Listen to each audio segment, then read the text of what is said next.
Alhamdulillah wa syukurillah. Salatu wassalamu ala Rasulillah wa ala alihi wa ashabihi wa man wala. Bapak Ibu jamaah salat subuh yang sama dimuliakan oleh Allah dan saya muliakan. Alhamdulillah pada subuh hari ini kita bisa bertemu di sini di Masjid Ahmad Cengho 2.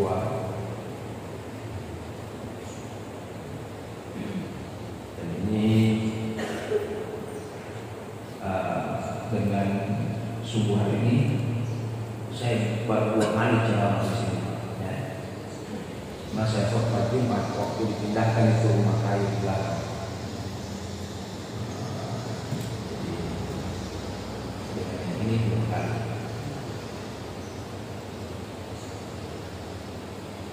Semoga pengajian kita dirahmati dan diberkati oleh Allah Subhanahu wa taala.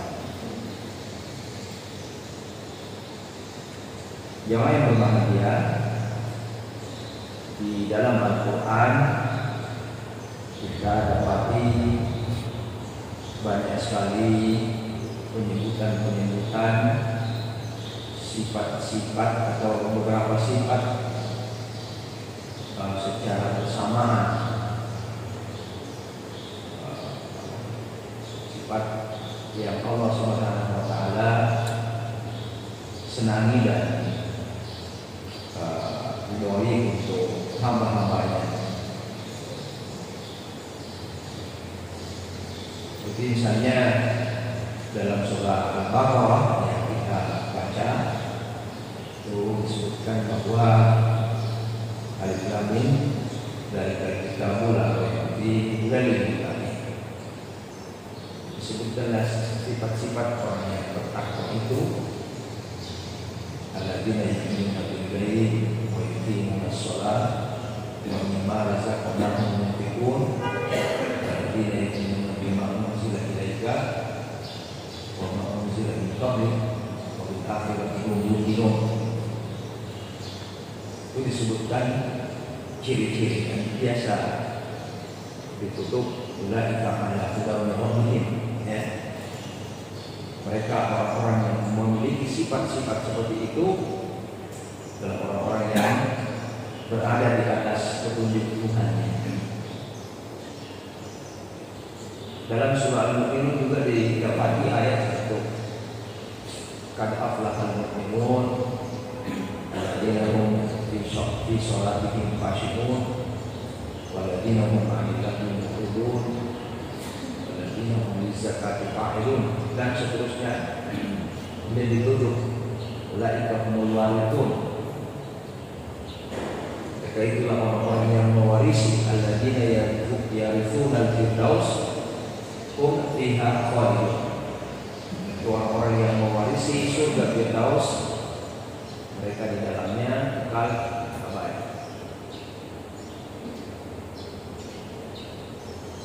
Dalam surah Al-Imran ayat 15 sampai 17 juga disebutkan seperti itu. Wallahu basirun bil ibad, dan Allah itu maha melihat hamba-hambanya. Lalu disebutkan ciri hamba Allah yang baik. Alladzina yaquluna rabbana innana amanna faghfir lana dzunubana wa qina adzabannar, yaitu orang-orang yang mengatakan, oh Tuhan kami, sesungguhnya kami telah beriman, maka ampunilah dosa-dosa kami dan pelihara kami dari api neraka. Wasabirina wasadikin, yaitu orang-orang yang bersabar, wasadikin, dan orang-orang yang benar. wal qanitina, dan orang-orang yang tunduk, wal munfiqin, dan orang-orang yang senantiasa berinfak, wal mustaghfirina bil ashar, dan orang-orang yang memohon ampun di waktu sahur. Nah, seperti 3 syarat. Tapi saya mau tanya berapa menit ini? Ya? Sampai isyraq. Nah, baik. Banyak sekali Pak ya, dalam surah Al-Furqan juga disebutkan wa ibadur rahman, dan disebutkanlah ciri-cirinya, alladzina yamshuna 'alal ardh, orang yang berjalan di atas bumi ini hauna, dengan merendahkan diri. Idza khatabahumul jahiluna qalu salama, alladzina yabituna li rabbihim sujada wa qiyama. Begitu banyak kita dapat. Kenapa banyak ayat-ayat begini di dalam Al-Quran? Yang pertama, ini jalan-jalan kesempurnaan. Kalau kita ingin menjadi orang yang baik di mata Allah dan di mata manusia, maka kita harus memiliki sifat-sifat yang terpuji ini. Semakin banyak kita memiliki sifat-sifat yang disebutkan itu, maka semakin mulialah kita di hadapan Allah. Karena begitu jemaah sekalian, Allah Subhanahu wa taala menyebutkan inna akramakum indallahi atqakum. Sesungguhnya orang yang mulia di antara kalian di sisi Allah Subhanahu wa taala adalah orang yang paling bertakwa. Standar orang bertakwa itu sangat tinggi. Kita tidak tahu sampai di mana. Yang jelas, jemaah sekalian, kita disuruh untuk mencapai, menggapai ketakwaan itu sekuat-kuat kemampuan kita, setinggi-tinggi yang bisa kita capai. Ittaqullaha haqqa tuqatih. Bertakwalah kepada Allah dengan sebenar-benarnya takwa. Tuh, kita disuruh untuk berlomba memperbanyak sifat-sifat terpuji di dalam diri kita, untuk melengkapi sekian banyak sifat-sifat yang baik, menghiasi diri kita dengan sifat-sifat yang baik sesuai daya kesanggupan kita mencapainya. Jadi ada usaha optimalisasi, usaha yang maksimal untuk mencapai. Makanya disebutkan tidak satu. Ya.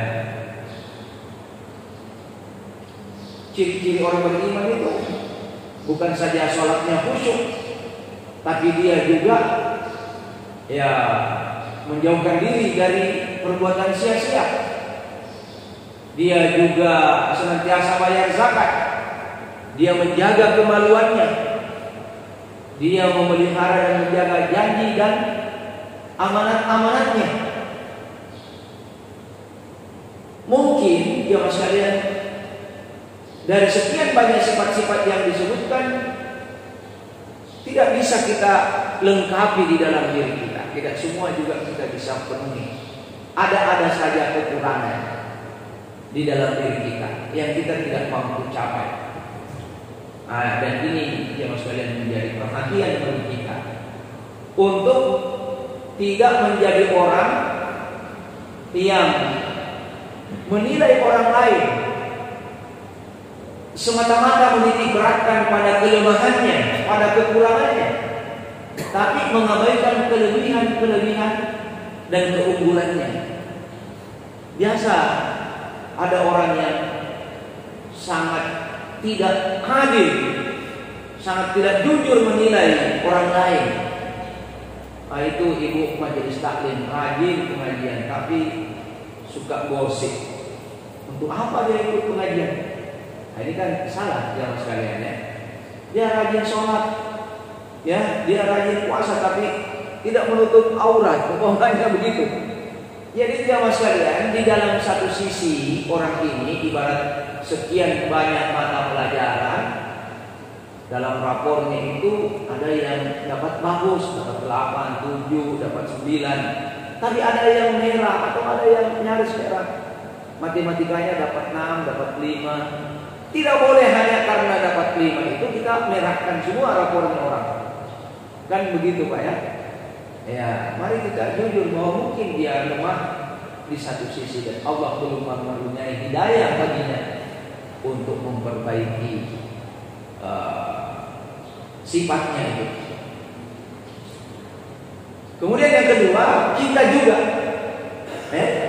Assalamualaikum Pak, saya tadi. Masya Allah, kita ketemu di sini. Jadi jamaah sekalian, kita juga menjadi pelajaran bagi kita. Apa pelajarannya? Bahwasanya kalau kita tidak bisa memperoleh sekian banyak kebaikan di dalam diri kita sampai sesempurna mungkin, seideal mungkin, maka jangan sampai tidak ada.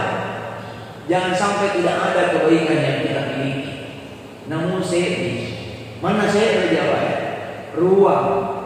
Ya, ini dong kalau dikantah. Jangan tidak punya kebaikan-kebaikan. Jangan tidak menumbuhkan kebaikan-kebaikan di dalam diri kita.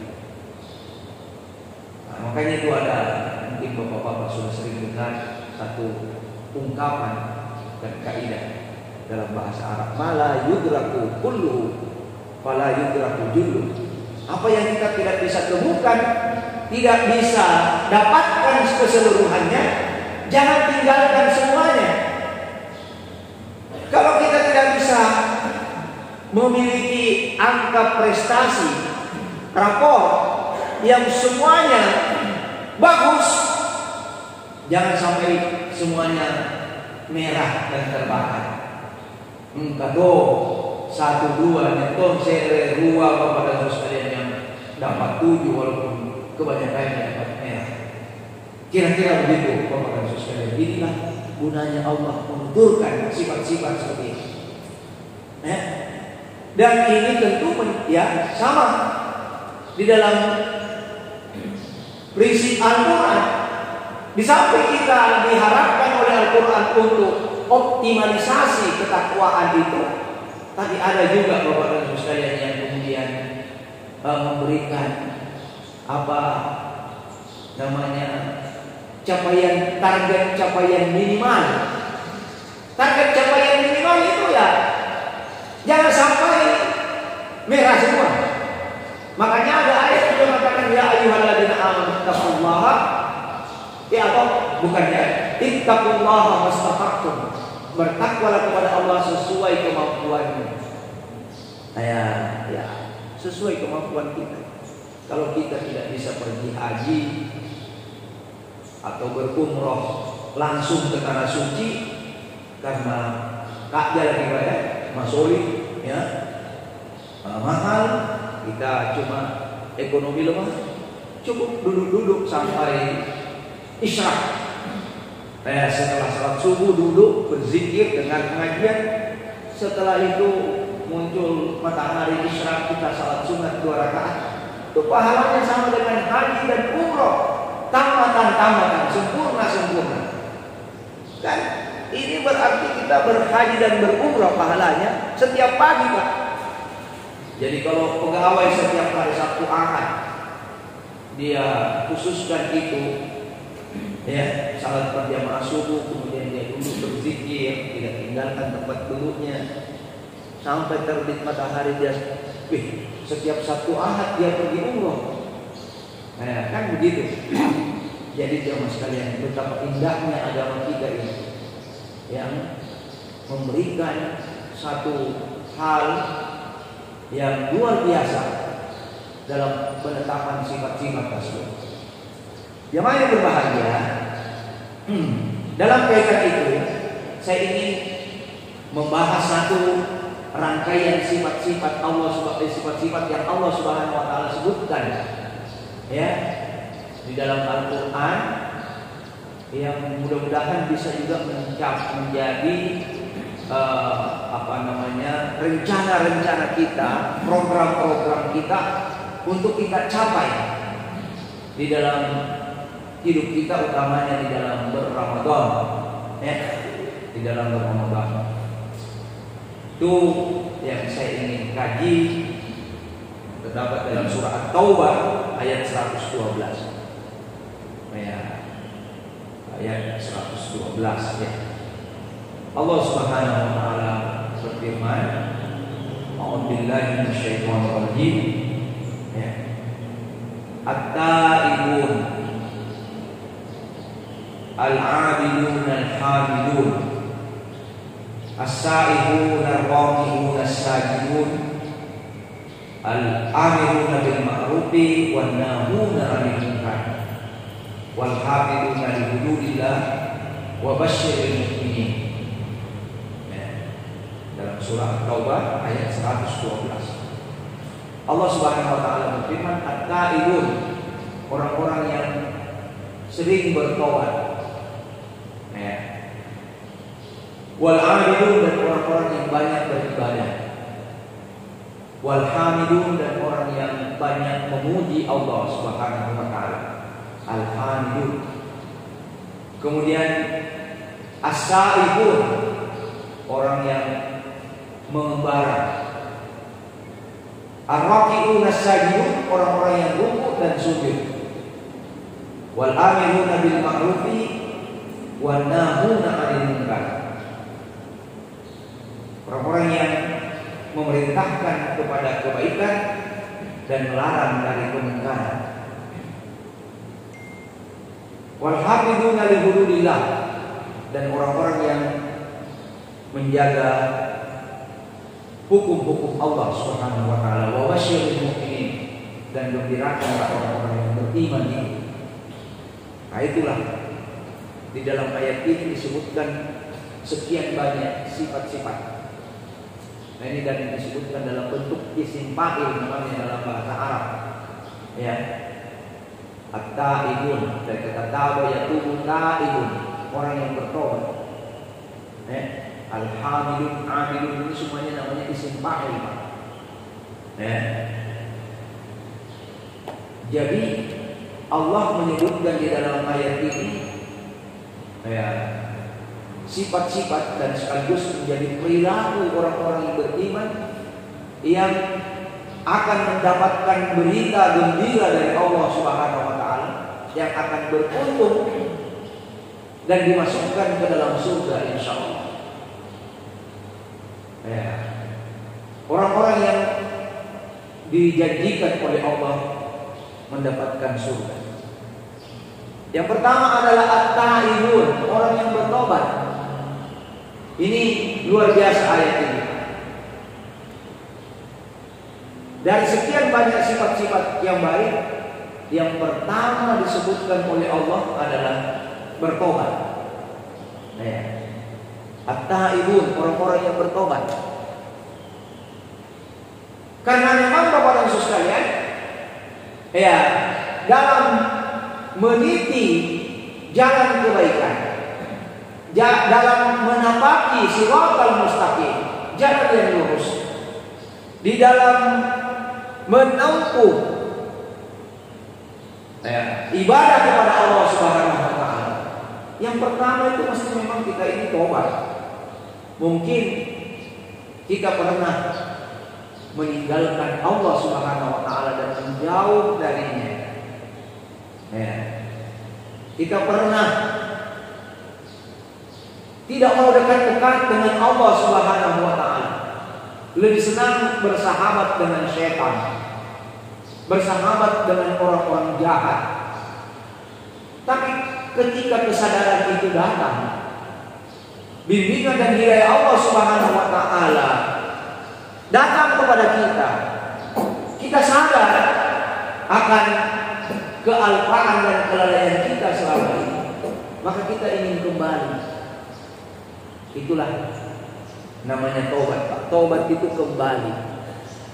Jadi banyak istilah dalam Quran yang senada. Taba, itu juga artinya taba yatubu, artinya raja ayarji, kembali. Seperti orang yang anak yang pernah lari meninggalkan rumahnya karena marah sama ibu bapaknya, kemudian sadar lalu dia pulang. Itu sama dengan orang yang bertobat. Kita ini pernah meninggalkan Allah, ya, mungkin di masa-masa muda kita. Jangankan salat 5 waktu, salat Id saja kita tidak pernah pergi. Ya, 1-2 kali setahun.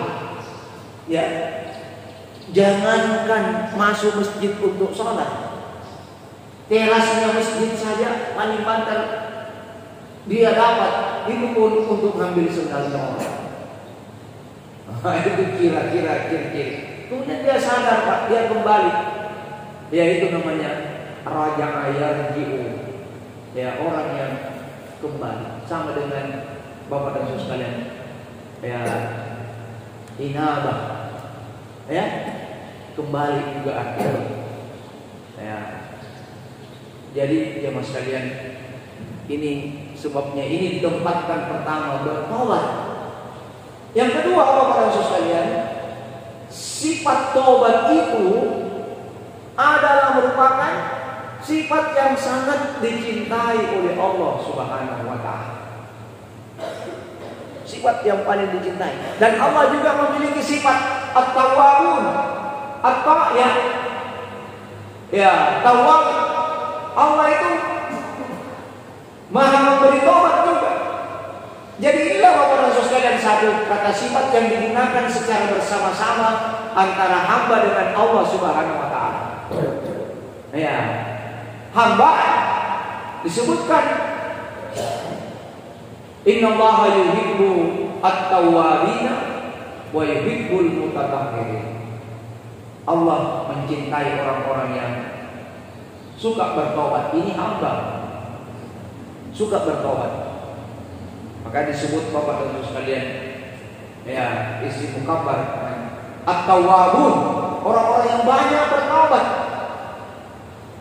Bukan at-ta'idun, malah dalam ayat at-tawwabun, ya, suka bertobat.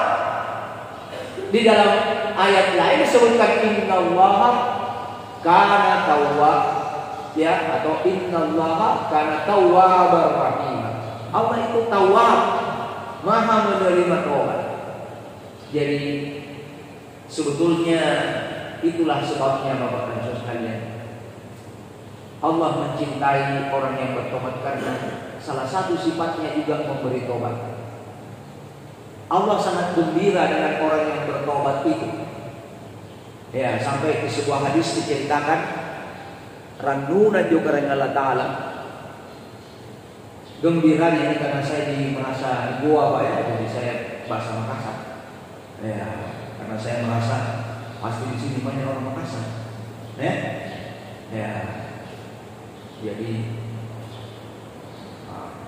Bapak dan Saudara sekalian, rangunan juga dengan Allah Ta'ala. Gembiranya Allah dengan orang yang bertobat itu dalam sebuah hadis dikatakan lebih besar daripada gembiranya orang yang pergi musafir di padang pasir. Tiba-tiba dia turun istirahat, kudanya lari meninggalkan dia, dan dia sudah berusaha ke sana kemari sejauh-jauh mata memandang karena ini pada pasir, tidak kelihatan kudanya. Pokoknya sudah ke barat, ke timur, selatan, ke utara, tidak ada. Padahal bukan saja itu kendaraannya, Pak, di atas kuda itu juga ada bekalnya. Tidak ada harapan bagi dia. Dia pergi ke bawah pohon, ada sebuah pohon di situ, dan tidur sambil menunggu ajalnya saja. Kalau kudanya tidak kembali, ya sudah, ini di padang pasir.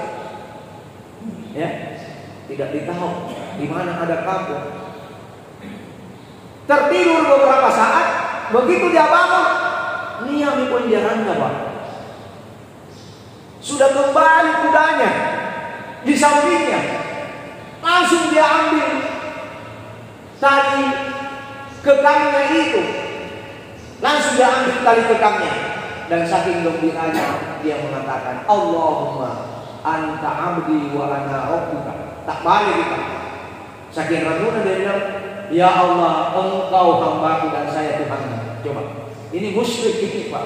Ya kata-katanya. Kata gembiranya dia bilang, Allahumma anta abdi wa ana rabbuka. Oh Tuhan kau hambaku, saya Tuhanmu. Padahal mestinya dia bilang Allahumma anta rabbi wa ana abduka. Oh Tuhanku, Engkaulah Tuhanku dan saya ini hambamu. Tapi karena gembiranya tak balik. Kata Allah Subhanahu wa taala dalam hadis itu, Allah lebih gembira terhadap orang yang taubat daripada orang yang kembali padanya. Kenapa sama-sama kembali? Karena memang taubat itu artinya kembali. Makanya disebutkan kullu bani Adam khata'un. Semua anak cucu Adam itu pasti melakukan dosa, kesalahan. Tidak ada ajaran orang suci dalam Islam, Pak. Tidak ada. Tidak boleh ada kiai mengatakan saya ini tahu tangkas atau tahu lanyi. Tidak boleh. Ya, begitu ada yang mengucapkan dirinya suci, orang sombong itu atau orang gila. Ya. Biar ustaz, biar kiai kalau bilang saya ini suci dari dosa dan pebale-bale. Yang tiap sekalian begitu. Tidak ada. Di agama lain ada santo, ada apa namanya itu Bapak dan Saudara sekalian, ya. Konsep manusia suci santo, ya. Kita tidak ada. Bahkan dilarang wala tuzakku anfusakum. Jangan kau anggap dirimu suci. Tidak ada yang suci. Ya, kita ini berlumuran dosa dan kesalahan. Maka hadis ini menggunakan kata kullu bani Adam khata'un. Semua anak cucu Adam itu berdosa tanpa kecuali. Wa khairu khata'ina at-tawwabun. Tapi Rasulullah mengatakan sebaik-baik orang yang berbuat salah adalah orang yang bertobat. Jadi Bapak dan Saudara sekalian, ada kunci itu orang yang kerjanya berdosa jadi baik kalau dia bertobat. Bahkan dalam hadis lain disebutkan jemaah yang berbahagia, andaikan kita ini tidak pernah berdosa lagi, andaikan kita ini jadi orang suci, ini berandai. Andaikan kita ini jadi orang suci semua, Pak, kita akan dibinasakan oleh Allah. Kalau kita tidak pernah lagi berbuat dosa semua ini, dia harus dicengkok sambil tutangka sama Allah, binasakan kita semua dan diganti dengan kaum yang lain yang kerjanya berbuat dosa dan bertobat kepada Allah. Kenapa begitu Bapak dan Saudara sekalian? Maju begini. Tapi Allah malah ganti kita, datangkan makhluk yang lain yang berdosa dan bertobat. Kenapa Allah seperti itu? Karena sifatnya tadi at-tawwabun. Ya, kalau tidak ada lagi orang berdosa dan bertobat, kira-kira siapa lagi yang bisa memanfaatkan pintu tobat yang Allah buat? Tidak mempamaluan di timungan, Bapak. Tidak ada lagi yang lewati itu jalan. Dan sifat Allah Subhanahu wa taala tawwabun, tidak ada lagi yang gembira terhadapnya. Untuk apa tobat? Kita tidak berbuat salah lagi. Maka sifat Allah Subhanahu wa taala ini tidak dirasakan indahnya di dalam hati hamba-hambanya. Kita ini Bapak dan Saudara sekalian akan merasa gembira bertobat karena Allah Subhanahu wa taala memang Maha menerima tobat. Man taballahu alaihi. Siapa yang bertobat, Allah terima tobatnya. Maka lalu kita gembira. Ya. Seperti orang yang membunuh 99 orang. Ya, tentu Bapak sudah sering dengar itu kisah ya. Ada orang membunuh 99 orang. Tanya sama seorang Ustaz, saya ini sudah membunuh 99 orang. Ya, ini masjid 99 kubah, masih banyak 99 jiwa Pak. Dia bunuh. Bagaimana itu Pak Ustaz? Diterima ini tobat atau tidak? Ustaz kan diberikan tidak. Tidak wahai, tidak harapan. Kau tidak ada harapan. Punya kamu tuh bagaimana disilakan atau betul jauh 100. Dia bunuh dia 100 lah orang dia. Lama kemudian dia penasaran. Kira-kira betul ini saya tidak ada harapannya. Ketemu lagi ustadz yang lebih bintang dan lebih bijak. Dan ustadz 100 orang saya bunuh sekarang. Ya, kira-kira bagaimana ini diterima di tobatku? Diterima tobatku. Cuma ada syaratnya, kau harus tinggalkan kampung ini karena ini kampung tidak baik saya. Penjahat di sini orang tidak beres semua. Kau pergi hijrah, pergi di kampung sebelah yang orangnya soleh-soleh. Insan illa liya'budun. Tidaklah aku ciptakan jin dan manusia kecuali untuk beribadah kepadaku. Berarti selama kita hidup mesti beribadah kepada Allah.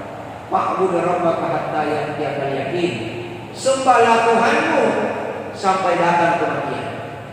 Jadi seperti itulah Bapak dan Saudara sekalian, kita disuruh beribadah terus menerus sampai kita mati. Oleh karena itu sifat ibadah ini al-abidun harus melekat kepada dalam diri kita selama-lamanya, selama kita masih hidup. Beribadah terus kepada Allah Subhanahu wa ta'ala. Ya, karena itulah juga jalan yang lurus. Wa ani'buduni hadza siratul mustaqim. Kalau kita ini mau mendapatkan jalan yang lurus, Pak, seperti dalam doa kita ihdinas siratal mustaqim, Allah sudah jawab. Beribadah terus. Beribadah terus. Itulah jalan yang lurus. Kapan kita berhenti beribadah, berarti kita berhenti di tengah jalan, di atas jalan yang lurus. Dia nanti batu-batu, Pak. Kita tidak akan sampai. Maka jamaah sekalian, ini orang-orang yang banyak beribadah kepada Allah, ya, dan senantiasa taat kepadanya, ya. Ini bagus sekali nih Bapak dan Saudara sekalian. Ini disebutkan al-abiduna al-muntasifuna bil ubudiyyati lillahi, orang-orang yang mensifati sifat ubudiyah kepada Allah. Wal istimraru ala ta'atihi min ada'il wajiban wal mustahabbat. Dia senantiasa taat kepada Allah, menunaikan yang wajib-wajib dan yang sunnat-sunnat. Jadi orang ahli ibadah itu Pak, bukan saja yang wajib dia kerjakan, yang sunnat pun tidak pernah ketinggalan. Ya. Cuma memang kita sayangkan banyak orang yang alhamdulillah salat wajibnya sudah bagus, tapi yang namanya salat sunnat itu Pak, kuntu-kuntu masih malas. Kita lihat hari Jumat itu Pak, sampai masjid full sampai ke belakang ketika salat Jumat. Tapi begitu assalamualaikum langsung masih tarik surut, seolah-olah pada sosial hilang sekali kalau dia tinggal lama-lama. Tidak salat sunat pun. Ya. Ini ya maksudnya banyak orang melalaikan yang namanya salat sunat. Padahal Bapak dan Saudara ada dua, al-wajibat wal mustahabbat. Sesuatu yang dicintai, ya istilahnya dalam fikih itu al-mustahab, yang dicintai, yang disenangi, ya salat-salat sunat. Alhamdulillah Bapak dan Saudara sekalian, dalam bulan Ramadan ini kita dilatih oleh Allah untuk bukan saja salat wajib, tapi juga salat sunat. Luar biasa Pak. Kita salat wajib 34 ya kali sujud, ya 17 rakaat, ditambah 11 rakaat salat sunatnya, belum lagi salat-salat sunat yang lain. Mudah-mudahan ini bisa kita pertahankan supaya melekatlah di dalam diri kita ini sifat ubudiyah. Memang kita suka beribadah kepada Allah Subhanahu wa ta'ala. Kita habis Ramadan tidak berhenti total, langsung rem mendadak. Kita puasa lagi 6 hari sesudah Lebaran. Maka samalah kita berpuasa sepanjang tahun. Luar biasa. Ini pendidikannya Bapak dan Saudara sekalian. Mari kita menyenangi ibadah itu, ya. Kemudian yang ketiga disebut alhamdun, orang yang banyak memuji Allah. Nah, ini Bapak dan Saudara sekalian, banyak memuji Allah. Ada pemahaman yang keliru Pak, termasuk itu kalau ada orang taksiyah itu sepertinya protokolnya tidak mau mengucapkan alhamdulillah pembukaannya. Dia bilang tidak boleh, ini kan duka cita, tidak boleh mengucapkan alhamdulillah. Ya? Nah, dia tidak mau mengucapkan kata alhamdulillah dalam keadaan berduka cita. Padahal alhamdulillah itu Pak bisa dalam keadaan senang dan susah kita mengucapkan alhamdulillah. Dan itu diajarkan oleh Rasulullah SAW. Kalau kita dalam keadaan gembira, ucapan alhamdulillah itu alhamdulillahilladzi binikmatihi tatimmu sholihat. Segala puji bagi Allah yang dengan nikmatnya sempurnalah segala kebaikan. Nah itu kalau kita dalam keadaan senang, dapat gaji 13, ya, apalagi THR, alhamdulillahilladzi binikmatihi tatimmu sholihat. Kalau kita kena musibah, kena ujian, juga alhamdulillah. Cuma yang diajarkan oleh Rasulullah, alhamdulillahi ala kulli hal. Segala puji bagi Allah dalam segala hal. Ya ini betul. Segala puji bagi Allah dalam segala hal, dalam hal senang dan susah, suka atau benci, Allah tetapkan puji. Alhamdulillahi ala kulli hal. Kita banyak, dan ini Bapak dan Saudara sekalian, di dalam agama kita banyak sekali kita dianjurkan banyak mengucapkan alhamdulillah, karena walhamdulillahi tamlaul mizan. Kalimat alhamdulillah itu memenuhi timbangan. Jadi kalau mau banyak timbangan amal tak, yang paling ringan itu ucapkan alhamdulillah. Sekali-sekali alhamdulillah, alhamdulillah. Ya, kamu ucapkan alhamdulillah. Ya. Kita disuruh kalau bersih bilang alhamdulillah. Ya, itu kambing juga bersih Pak. Jubin dia kurasinan kok. Tapi dia nakana alhamdulillah mengalir kurasi. Jadi orang yang bersih tidak bilang alhamdulillah apa? Ya, singkam itu bebek. Ya, Bapak dan Saudara. Bilang itu alhamdulillah. Kenapa Pak? Yang pertama bersih itu nikmat. Saungan di Bekasi ya Pak. Kuna purasingan dibanding dengan erok purasingan apa tenan jari. Mau bersih tidak jatuh, tidak enak itu perasaan. Dan yang kedua, ketika bersih itu jantung kita berhenti berdetak. Maka setelahnya kembali lagi berdetak. Alhamdulillah, kita tidak mati mendadak. Yang ketiga kata yang ini yang saya tahu Pak ya. Orang yang kena HIV itu tidak bersih-bersih lagi. Orang yang ciri-ciri kena orang HIV itu Pak tidak bersih lagi. Karena dia punya imunitas sudah menurun. Ya, diantaranya tidak peka lagi, dia punya indera. Ya, apa antibodinya itu tidak, jangan manipulasinya.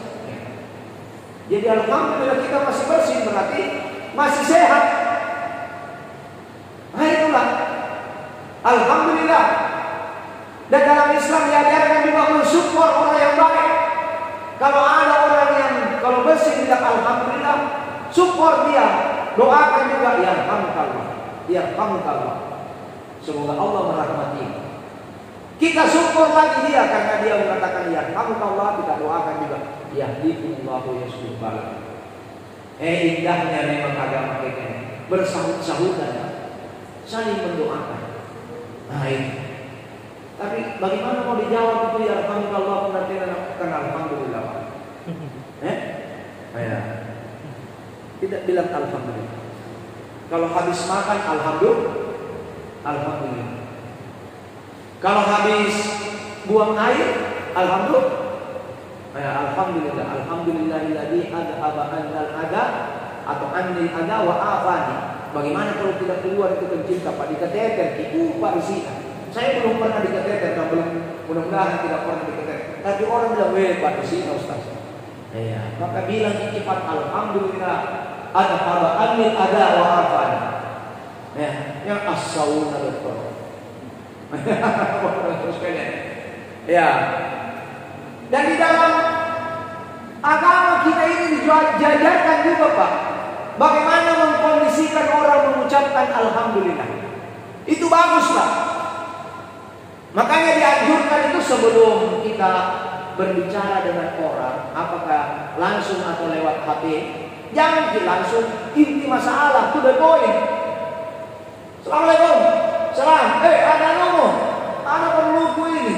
Ya, langsung inti masalah. Ada talk intronya itu, pembukaannya sedikit. Di antaranya menanyakan keadaannya. Assalamualaikum. Salam. Gimana kabar Pak Haji? Alhamdulillah baik Ustaz. Ya sehat-sehat, alhamdulillah. Anak tak semua sehat, alhamdulillah. Tanyakan semua, jangan tanya sehat-sehat, alhamdulillah. Jadi wahai sekalian, pernah di satu ketika Umar bin Khattab itu ketemu dengan seorang Muslim, asal bicara sedikit, Pak Haluk, gimana keadaanmu? Bilang lagi alhamdulillah. Sampai 10 kali Pak dia bilang, Pak Haluk, gimana kabar? Pak Haluk, gimana keluarga? Sampai orang ini bosan Pak menjawab. Umar bin Khattab, perasaanku 10 kali mau tanya bagaimana keadaanmu, bagaimana keadaanmu, dan saya sudah menjawab alhamdulillah. Karena yang manton jadi gelar. Ya, itu memang yang saya harapkan. Kau mengucapkan alhamdulillah. Jadi ini pelajaran, mengkondisikan orang berbuat baik itu adalah satu kebaikan. Ya, memancing orang mengucapkan alhamdulillah adalah satu kebaikan. Dan orang yang banyak memuji Allah Subhanahu wa taala itu Pak, nanti di akhirat di surga dibangunkan sebuah bangunan yang namanya Baitul Hamdi. Rumah alhamdulillah, bangunan alhamdulillah. Coba semua ini Bapak dan Saudara sekalian, bangunan ini di Indonesia lazimnya selalu ada namanya Gedung Putih, Istana Merdeka, Gedung Layar, Gedung Miring, ya, Gedung Layar, UNN, ya, Geraha Pena, ya, Wisma Kalla. Jadi Bapak dan Saudara sekalian selalu ada namanya. Dan kalau kita mau punya rumah di surga, salah satunya adalah banyak mengucapkan alhamdulillah. Insya Allah kita akan dibangunkan rumah yang namanya Baitul Hamdi, rumah pujian. Orang yang banyak memuji Allah Subhanahu wa taala. Kemudian yang keempat as-saihun, orang-orang yang mengembara. Sebagian ulama menyebutkan as-saihun itu artinya berpuasa, nah, seperti kita ini. Kenapa? Katanya mengembara, tapi yang dimaksud puasa. Karena orang yang berpuasa, kata ulama, seperti orang yang mengembara, tidak teratur makan dan minumnya. Seperti orang puasa, tidak teratur istirahatnya. Sebentar-sebentar bangun baca Quran, berzikir. Tengah malam dia bangun lagi. Jadi seperti orang yang mengembara. Tapi Bapak dan Saudara sekalian, sebagian ulama memang menyebutkan bahwa ini pengembara memang banyak amal soleh di dalamnya. Ya, jadi Bapak dan Saudara sekalian, ya dikatakan asyahatu bisawm, orang yang mengembara dengan berpuasa itu satu. Au fi talabil ilmi, atau dia mengembara menuntut ilmu. Nah ini dulu di zaman saya tidak seperti sekarang ini Pak. Banyaknya ustaz hebat semua, LC, MA, doktor, keluaran Medina luar biasa. Sudah Bapak dan Saudara sekalian, terjadi ledakan bumi, banyak sekali orang pintar kita. Sehingga gampang kita mungkin cebol ini. Setiap ini penceramah kita orang baik, orang hebat. Dulu di zaman saya beda-beda kalau belajar. Kita pergi naik motor, kita pergi, ya saya tinggal di Jalan Cakalang Pak, dulu di ujung tanah, ya Kabaringan ya, ini Kabaringan, Sema 4. Saya dulu tinggal di sini. Belajar di mana Pak? Yang paling dekat itu Jalan Sakato, masjidnya Kiai Baharudin Pali. Jauh-jauh sedikit Jalan Muhammadiyah, masjidnya Ustaz Said Abu Somad. Bahkan biasa naik motor belum ada di jalan tol Pak, kita lewat Dayak, lewat Baboka masuk ke Gombaran, Kiai Haji Abdul Jabbar Hasyim. Kadang ke Muhammad Yamin, ke tempatnya Ustaz Kiai Haji Jalaluddin Sanusi. Beda-beda Pak. Kita naik sepeda, naik motor, alhamdulillah. Ya, itu komunikasi yang kita punya bekal pergi berdakwah. Apa yang kita pernah pelajari dengan itulah. Sekarang ini Bapak dan Saudara, tidak perlu kita jauh-jauh. Bahkan sumur cari timba, bukan timba cari sumur. Nah itu pun sudah ada sumurnya, tidak mau menimba-nimba. Nah ini aja. Jadi Bapak dan Saudara, padahal man kharaja min baitihi, siapa yang keluar dari rumahnya, dia datang disubihi ilman untuk menuntut ilmu, bahwa bisa sabilillah, dia di jalan Allah sampai dia kembali. Ya, jadi Bapak dan Saudara yang seperti itu. Demikian juga, ya as-safaru, ya fil qurbati, kita melakukan safar untuk mendekatkan diri kepada Allah. Di antaranya pergi haji dan umroh, itu juga as-siyah. As-sa'idun, orang yang mengembara. Kita pergi haji dulu lebih-lebih Pak. Sekarang ini naik pesawat dulu orang naik kapal laut. Ya mungkin bapak-bapak ada di sini naik kapal apa dulu namanya itu. Bapak dengar Beto, kapal ya dulu orang naik berapa hari baru sampai di Jeddah itu Pak ya. Ya. Begitu juga dengan umrah, kal haji wal umrah wal jihad. Demikian juga pergi berjihad di jalan Allah.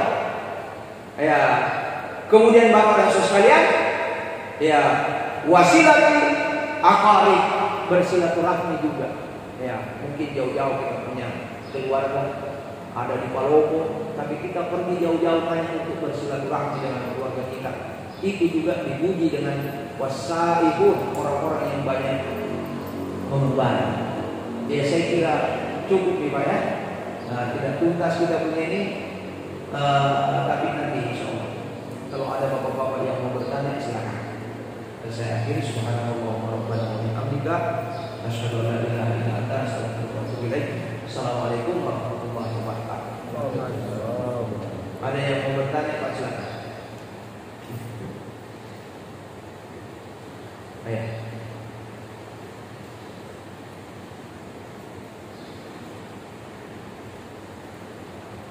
Bismillahirrahmanirrahim. Tadi berkaitan dengan pertanyaan saya, apakah ada keterangan dalam Al-Quran dan hadis kalau misalnya tanda-tanda tobat kita diterima begitu sekali-sekali? Apalagi di bulan suci Ramadan, bisa kita berbuat istighfar kepada tandanya. Terima kasih. Tandanya tobat kita diterima itu ada sama diri kita.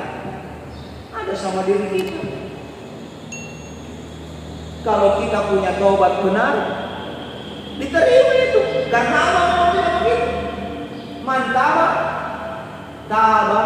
taballahu alaihi. Wa tuba alaina innaka antat tawwabur rahim. Coba. Dan berilah aku tobat karena sesungguhnya Engkau Maha memberi tobat. Jadi Bapak dan Saudara sekalian, kontan itu dibayar cash. Kalau kita tobat langsung cash, diterima tobatnya. Nah, yang jadi masalah tojen-tojen yang tobat. Dengan tobat kanuku Pak. Orang Bugis bilang tobat-tobat nasuladam. Kalau pedis, ya habis makan lombok, wah, pedis nih.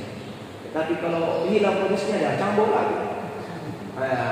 Itu bapaknya. Ya, jadi ada sama kita tandanya Pak. Ketika kita bertobat dengan sungguh-sungguh, jangan lagi ada perasaan di dalam hati kita. Nah, tadi majikan juga dengan Allah Taala, jangan. Itu setan yang mewas-waskan Pak. Kita harus mantap, insya Allah terima. Dan saya betul-betul bertobat. Jangan pernah diragukan Allah Subhanahu wa Ta'ala. Allah sudah memastikan kalau kau bertobat, saya akan beri engkau tobat. Jadi begitu Pak ya. Jadi ada sama diri kita tandanya. Jangan mencari-cari tanda lain. Tidak ada itu tandanya. Sama dengan Lailatul Qadar, banyak orang tandanya satu terima kita dapat Lailatul Qadar. Ya di apa sampai pada panggilan Lailatul Qadar. Terserah mau hadis Isa mau sebelum subuh. Yang penting kau ibadah itu ibadahmu khairum min alfi syahr. Lebih baik daripada 1000 bulan. Jangan cari tandanya. Sudah seperti itu. Asal Lailatul Qadar terjadi itu apa saja yang kita lakukan berupa kebaikan itu khairum min alfi syahr. Lebih baik daripada 1000 bulan. Jangan cari tandanya, Pak. Ya, itu semua tanda-tanda yang disebutkan. Ya, tenaton nabosi, tenaton ini, kecil-kecil, kadang udara enak sekali itu, ya relatif, ya. Tapi yang jelas asal itu malam Lailatul Qadar kita sholat insya Allah terima khairun min alfi syahr. Saya kira itu, Pak. Ya silakan Pak.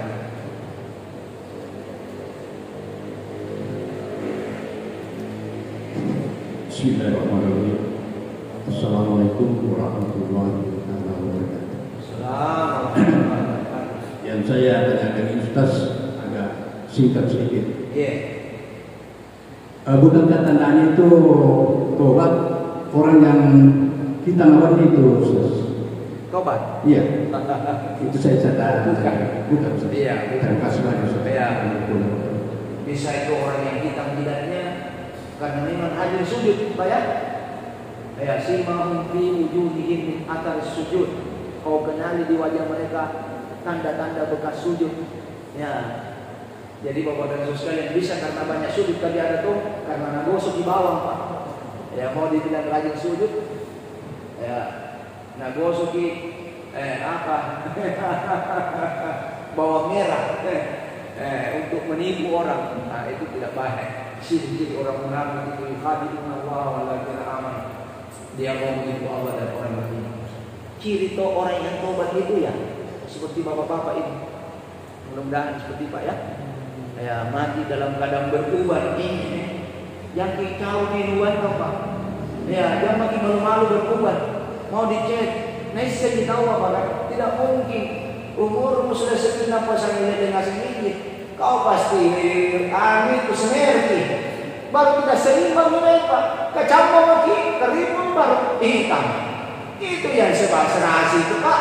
Keriput, campur baru keoki, uangki. Itu ya. Jangan makin semerti itu Pak. Nanti di akhir kita punya uban, insya Allah bersinar bercahaya. Allah tahu ini. Ya, inna min ajlalillahi, sesungguhnya di antara ketinggian dan kemurahan Allah Subhanahu wa taala itu ya Allah meridhai orang-orang yang beruban di dalam Islam. Bukan ya, termasuk Pak, alhamdulillah tak bangkang toa ini masuk di masjid. Sebelum mati diterima juga tobatnya itu Pak. Yang penting belum mati. Apalagi kalau dari muda remaja masjid, anak PPA dan tidak pernah lagi dia tinggalkan masjid sampai dia mati.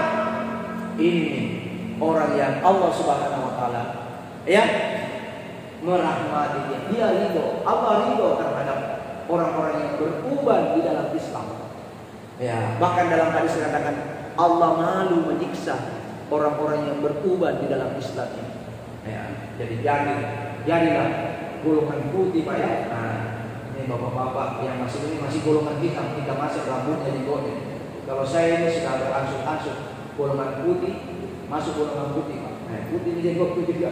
Ya, jadi begitu. Ya, kita golongan putih. Ya, jadi bapak dan saudara sekalian, istiqomah sampai mana ya Pak? Jangan lagi tinggalkan masjid. Sampai mana? Dia apa sama? Iya Pak ya. Berapa tahun kita tidak tahu. Tapi kita berharap kita meninggal.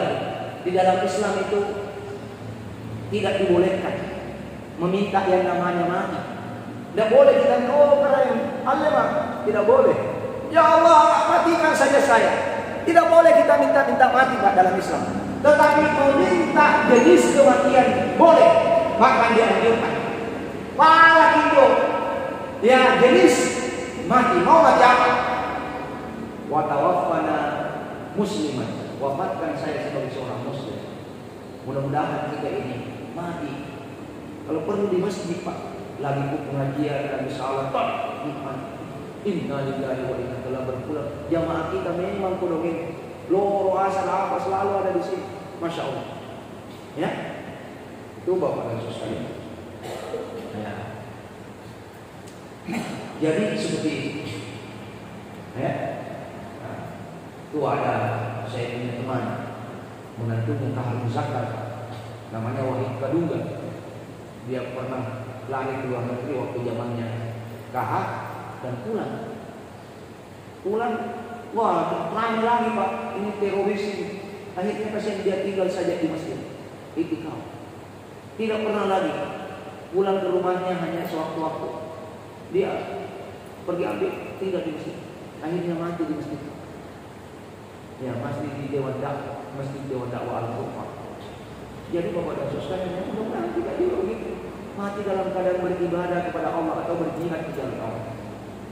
Iya Pak ya? Ya, jadi bukan itu tandanya. Saya kira itu Pak.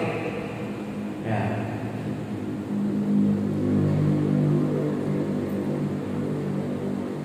Ada yang lain Pak?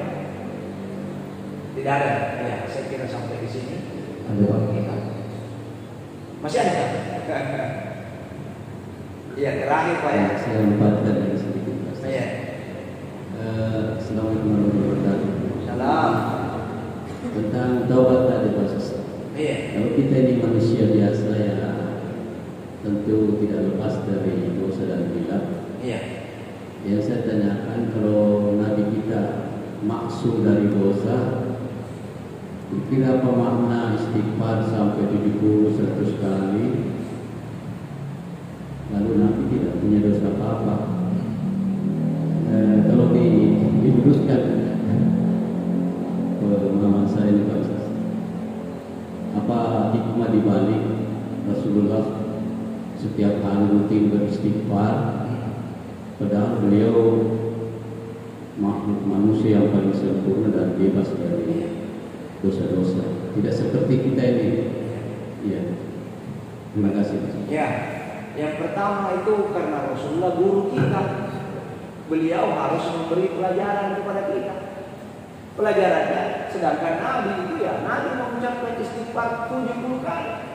Itu pelajaran untuk kita, bukan untuk diri beliau. Karena memang, ya, liyaghfira lakallahu ma taqaddama min dzambik wa ma ta'akhkhar. Itu kan dalam Quran Pak, surah Al-Fatih. Allah sudah sebutkan, Allah Subhanahu wa taala mengampuni dosa-dosa Nabi sebelum dan sesudahnya. Ya. Tidak ada lagi. Sudah permanen itu. Jadi walaupun beliau tidak beristighfar, tidak ada masalah. Tapi kenapa beliau beristighfar? Yang pertama pelajaran sama kita. Sedangkan Nabi kan apalagi kita ini yang selalu berbuat dosa, baru malas mengucapkan astagfirullah, padahal tidak capek jadi Pak. Bilang astagfirullah, astagfirullahaladzim wa atubu ilaih.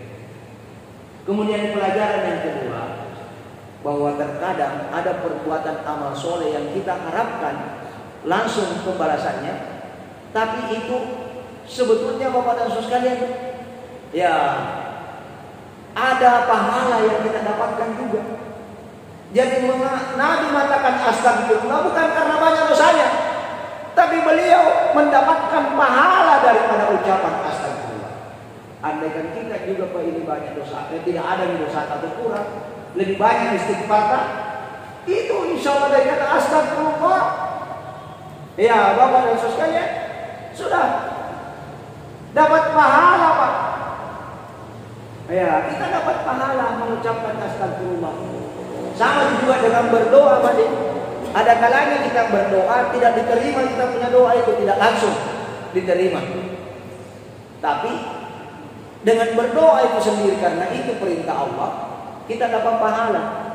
Makanya Umar bin Khattab mengatakan, seandainya saya tahu doaku tidak diterima oleh Allah, saya tetap akan berdoa.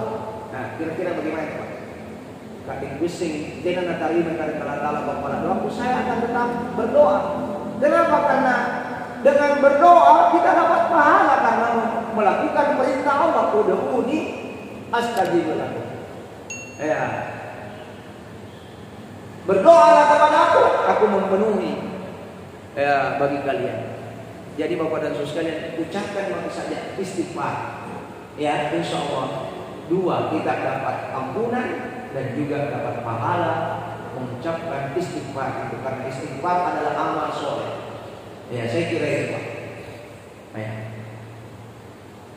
Ya, saya kira cukup. Kita akhiri. Subhanallahumma rabbana wa bihamdika, asyhadu an la ilaha illa anta, astaghfiruka wa atubu ilaik. Assalamualaikum warahmatullahi wabarakatuh. Dipersembahkan oleh Yayasan Haji Muhammad Cengho Sulsel dan Takmir Masjid Muhammad Cengho Goa.